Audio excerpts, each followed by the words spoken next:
head, but my head edge was gone. This time I locked my door and realized what had become. You stay with me, but you don't want to end up like this.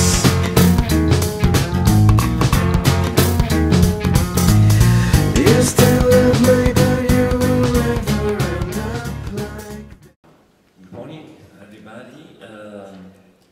Happy to be here with you today and to start these presentations introducing the hot topic of indicators that you are going to discuss for the rest of the day. As Leo was saying, I link back to the presentations of yesterday. You have already got an overview of the new broad architecture of the rural development policy and of the connection between the rural development policy and other policies included under the common strategic framework, so the links with cohesion policy and the policies for fisheries and maritime policy. I will not come back on this issue. My presentation will be rather short. I see from the faces here in the room that you are very much familiar already with programming, with the CMEF, with the indicators, so I will not have many things to explain. Overall, what we have foreseen for the next programming period in terms of programming doesn't change the approach of the current period.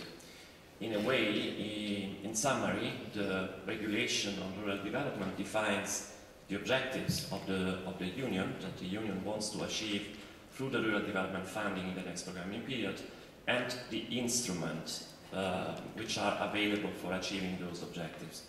Then, in the context of subsidiarity, the member states choose and make use of the instruments in the best way in order to fulfill the objectives presented in the mentioned in the regulation. And this is done based on the national and regional context in accordance with the specificities of the programming areas to be addressed by the programs. This overall approach, which is very well known, doesn't change and remains for the next programming period, with probably some more flexibility given to the member states and managing authorities and programming authorities for the preparation and implementation of their rural development programs. Now,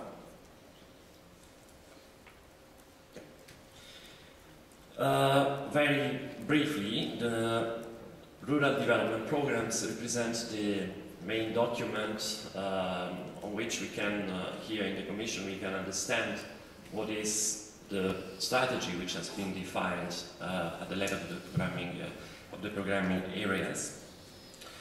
In the rural development programs, you will define the instruments which you intend to use for achieving the objectives. You will as to provide the financial distributions of with respect to the measures which have been chosen to achieve the strategy.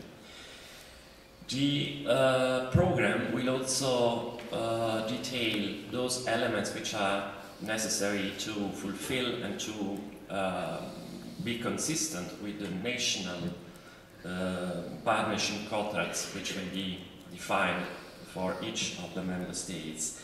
And obviously, we have to provide also the elements which will permit the Commission to assess the compliance with the legal requirements of the regulation.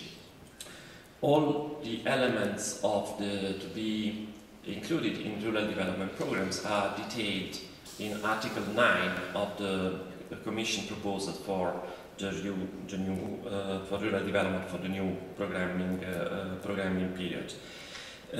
In this Article 9, we have tried to be as exhaustive and complete as possible. So often, I mean, somebody says that this article is very long, it's very detailed, and this is on purpose. We want to be clear on what are the elements which are needed to us in order to judge on the quality of the programs and the quality of the strategies. And this is why there is a detailed article on this. Now, if you will look at the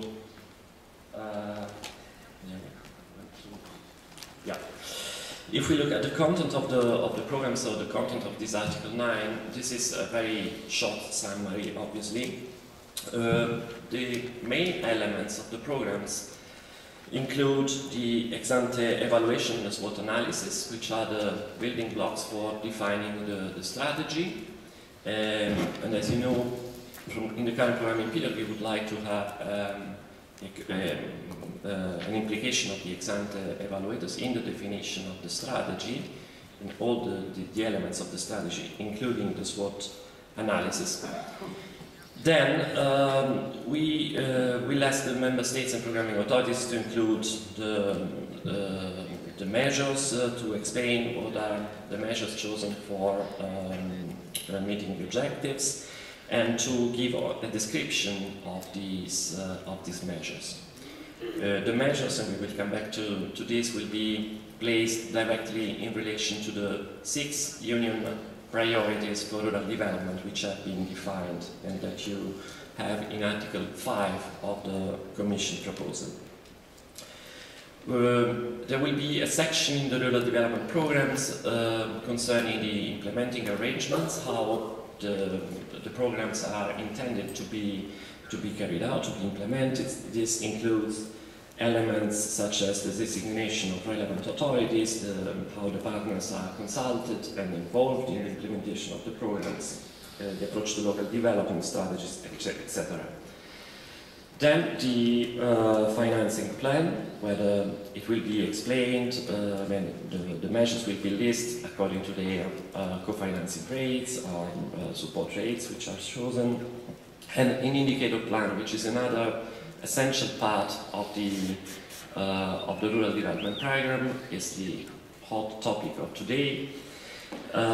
In the indicator plan, it will be asked to define targets with respect to the priorities, and in particular with respect to the focus areas under the priorities, but I will come back on this. Then there are 2 elements, the performance framework and the ex-ante condition analysis, which are very much linked to this new broad approach together with the other funds under the common strategic framework. We would like to have a more result-oriented policy in the next programming period for all the funds covered by the common strategic framework, and these reflect this objective. So the performance framework will be based on a selection of the indicators included in the program, and one part of the budget allocation of each program will be allocated to the programs only if some milestones, planned results or outputs in the program are achieved at a certain moment in time. Ex-ante conditionalities represents a number of conditions which we consider important to ensure the effectiveness and efficiency of the programs, and that have to be matched, fulfilled in advance before the starting of the programs. You have them in Annex 4 of the proposed rural development regulation. Next slide, if I manage to. Yeah. Now this is part of what I was saying before. More flexibility with respect to the current programming period is given to the member states in the setting up of their programs. We have no more this system of axis according to which the measures were assigned to one specific axis with one specific objectives. Now, within the 6 priorities for rural development in the next programming period, the member states will have the possibility of choosing on how attributing the different measures in order to best reach a certain priority or a certain focus area under the priorities. And this is, I mean, one single measure in this context could serve more than one priority, more than one focus areas, which introduces again an element of flexibility compared to the axis system, where the measure was put under a certain given and fixed axis and only to that one. Now, the priorities for rural development, Josefina, I think, has explained to you, as mentioned, and list the six priorities. Again, they are in Article 5 of the Rural Development Regulation. And we have tried to identify what are the point of emphasis of our policy, which points, which main topics, issues we want to concentrate the EU funding for rural development. And then they are broken down into a number of focus areas. And this is to make the policy in a way more operational and to identify the hotspots under each of the union priorities on which the funds should be concentrated. Another possibility which is introduced in the next program, is proposed to be introduced in the next programming period, concerns the thematic sub-programs, which can be optionally introduced within a program. And these can be developed in relation to certain specific needs identified at the level of the programming area concerning particular sectors or geographical areas or types of beneficiaries. The example I've put in brackets are the ones which are also mentioned in the regulation, in Article 8 of the proposed regulation. Young farmers, small farmers, mountain areas and short supply chain.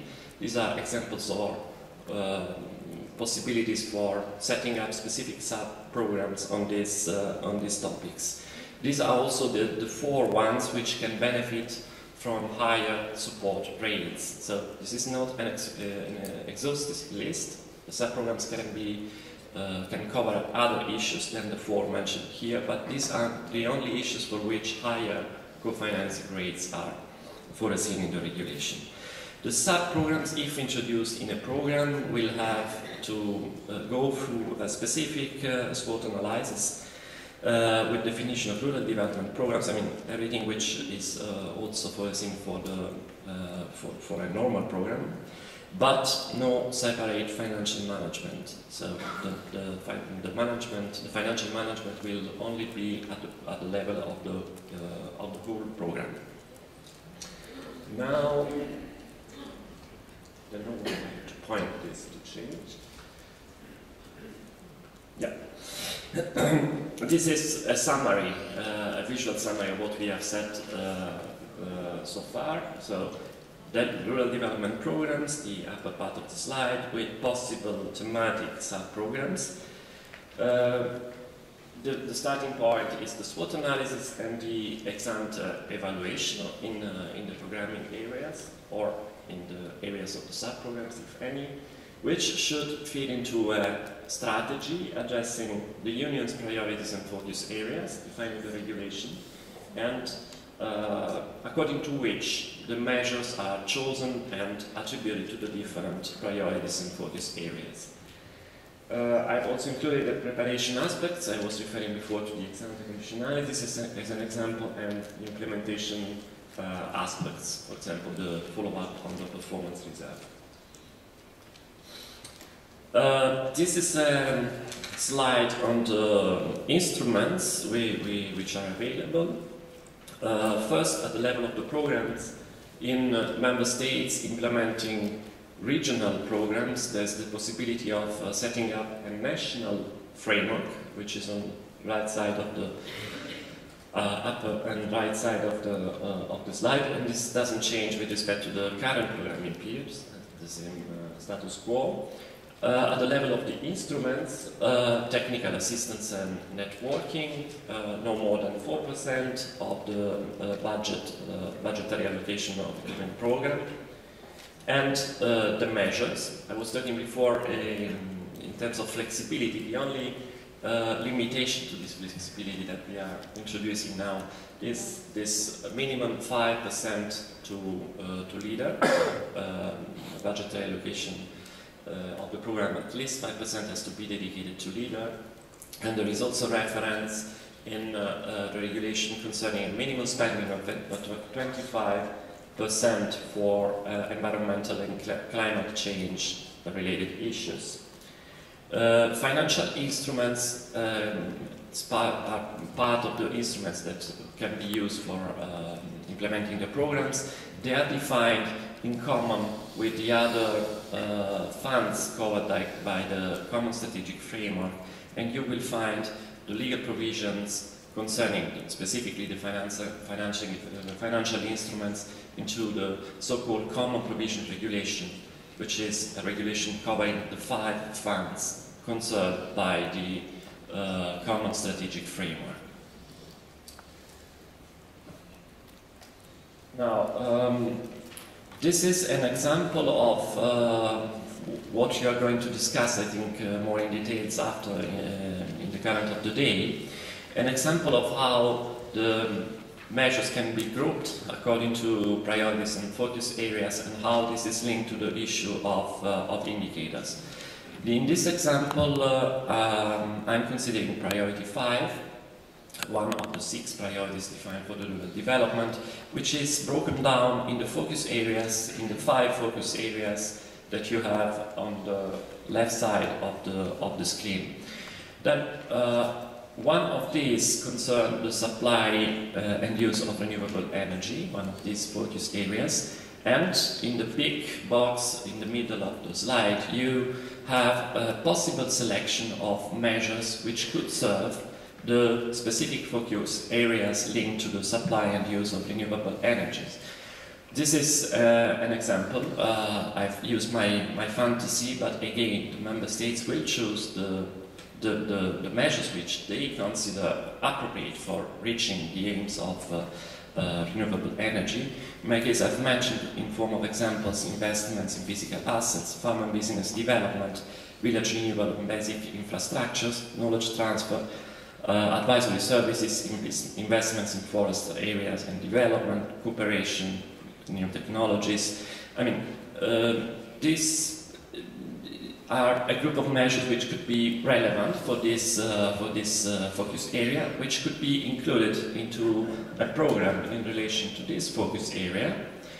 And on the right part of the slides, there is a list of the details that that you should include into the programs in order to describe the measures.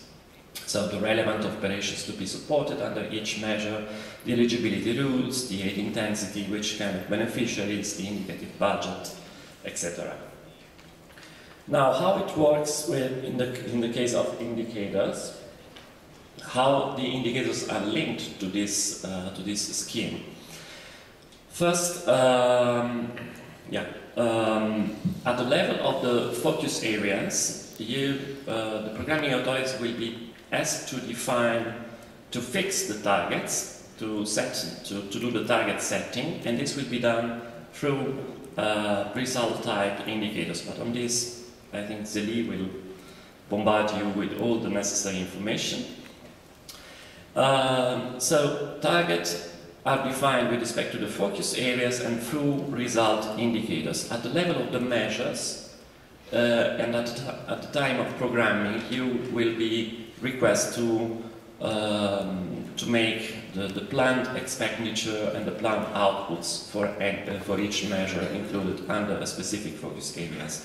This scheme, in terms of indicators, is a bit what is requested under the indicator plan for the programs. So indicator plans will be structured per around 6 union priorities, broken down into the focus areas, and for the focus area, for each focus areas, you will have to define the targets for the focus areas and the planned expenditure and outputs for any measures included under that specific focus areas.